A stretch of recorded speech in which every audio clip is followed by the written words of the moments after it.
Taigi, šiandieną matysime reportažus apie stipendijas ir jų vėlavimą, studentų automobilių parkavimą neįgaliųjų vietose ir pasiklausysime studentų nuomonės apie Grand Cementą. Taip pat nepamirškime ir 2 padukelių panelių skaitykloje. Taigi, keliaukime prie reportažo apie Grand Cementą. Pasiklausysime studentų nuomonių apie vykusį renginius. Sveiki, ar buvote Grand Cemente? Taip. Ar jums patiko jisai? Taip. Labai patiko? Vienareikšmiškai. Nu kaip visada yra kur tobulėt, bet patiko. O kaip jums pati aplinka lofto, kaip jums naujai pirmakursiai, kurie atėjo kartu su jumis? O tai lofte buvo? Tai buvo lofte. Jo patiko lofte, aplinka gera. Nu, loftas kaip loftas. Loftas turi gerą atmosferą. Ar norėtumėt, kad Marausas organizuotų dar vieną tokį vakarėlį? Abejonės. Bet ne lofte šį kartą. Ne lofte. Su daugiau angarė kur nors. Angarė. O dėl didžėjų, ar viskas buvo gerai? Ar patiko muzika? Nu kaip, pavyzdžiui, galėjo būti ne tokia mainstreaminė, bet gerai. Daugiau minimal Nu kita vertus, labai sunku įtikti visų skonių, tai... Sveiki, ar buvote Grand Cemente? Taip, buvau. Ar jums patiko? Labai patiko. Kaip jums lofto aplinka? Iš tikrųjų priprantama prie jos. O kaip muzika, didžėjai, atlikėjai visi? Ne visi, bet dauguma iš tikrųjų labai patiko. Ar norėtume, kad Marau SA suorganizuotų dar panašų vieną vakarėlį? Tai žinoma, kad norėčiau. Kodėl norėtume? Nes tai tikrai buvo šaunus vakarėlis, kurį tikrai kiekvienas norėtų pakartoti. Labai dėkui. Grįžome į studiją. Manau, visi nekartą esame matę, kaip studentai stato automobilius neįgaliųjų vietose.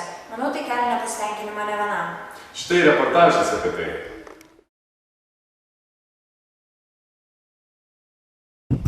Labadiena, mes esame prie Mykolo Romerio universiteto ir su jumis Marų TV žinios. Mūsų laidos tema – įžūlus parkavimas universitete. Štai matome vieną mūsų įžūlų parkuotoją, eime pažiūrėti.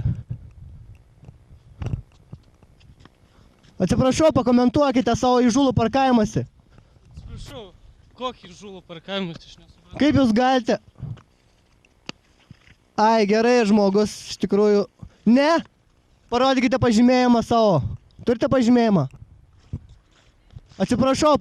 Štai kaip Mykolo Romerio universiteto studentų atstovybė mankštinasi prieš teisingumo įvykdymą. Dabar studentų atstovybė parodys, kas gresia tiems, kurie netvarkingai pasistato automobilį parkingo vietoje. Bėgame pažiūrėti iš arčiau.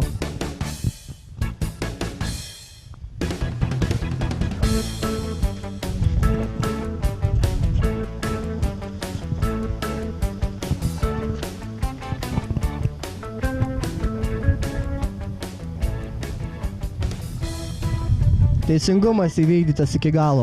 Štai dar vieną mėnesio aktualiją. Keliaukime pas mūsų žurnalistus, pasiklausysime naujienų apie stipendijų tvarkos pasikeitimus ir jų vėlavimą. Keliaukime prie reportažo.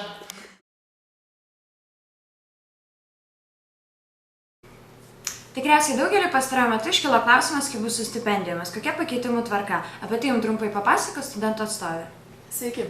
Nuo šiol stipendijų skirimo tvarka skirsis iš esmės. Atsisakoma stipendijos pririšimo prie konkretaus balo, o stipendijas gaus geriausiai toje specialybėje besimokantis studentai. Bus sudaromas geriausiai tą sesiją baigusių studentų sąrašas ir stipendijos bus skiriamos tokiam skaičiui studentų, kiek stipendijų susidarys tą semestrą. Suformuoti vieną stipendiją reikia 6 krepšelių. Kokios stipendijų rūšys ir jų dydžiai? Yra 3 stipendijų rūšys. Pirmoji – vienkartinė skatinamoji stipendija. Tai yra stipendija universiteto 1 ir 2 studijų pakopos studentams už aktyvę sporto, kultūros, mokslinę ir visuomeninę veiklą. Antroji rūšis yra senato ir profesoriaus Mykolo Romerio vardinės stipendijos. Stipendijos universiteto studentams už išskirtinių studijų ir mokslinės, sportinės ar visuomeninės veiklos rezultatus. Nuo šiol į šias stipendijas galės pretenduoti ir mokantis už studijas studentai. Mokančius už studijas studentus universitetas skatins iš savo lėšų. Trečioji rūšis – skatinamoji stipendija. Tai yra 196 litų dydžio stipendija 1 ir 2 pakopų visiškai ar iš dalies valstybės finansuojamiems studentams už gerus, labai gerus ir puikius mokymosi rezultatus. Kaip ir anksčiau, į skatinamą stipendiją gali pretenduoti tik valstybės finansuojami studentai. Tokia tvarka išliko dėl to, kad lėšos į stipendijų fondą ateina tik iš atsineštų krepšelių. Daugiau informacijos apie tai apsilankykite tinklalapyje www.samrusa.lt arba 1 korpuso 4 aukšte 401 auditorijoje. Maloniai laukiame jūsų. Ar pamenate mūsų panelės išdykėlės? Keliaukime pas jas į skaityklą. Ką šiandien vakare? Turiu tiek daug darbų, bet vis tiek žadu eiti su draugais, susitikti pasitūsinti. O ką tu planuoji?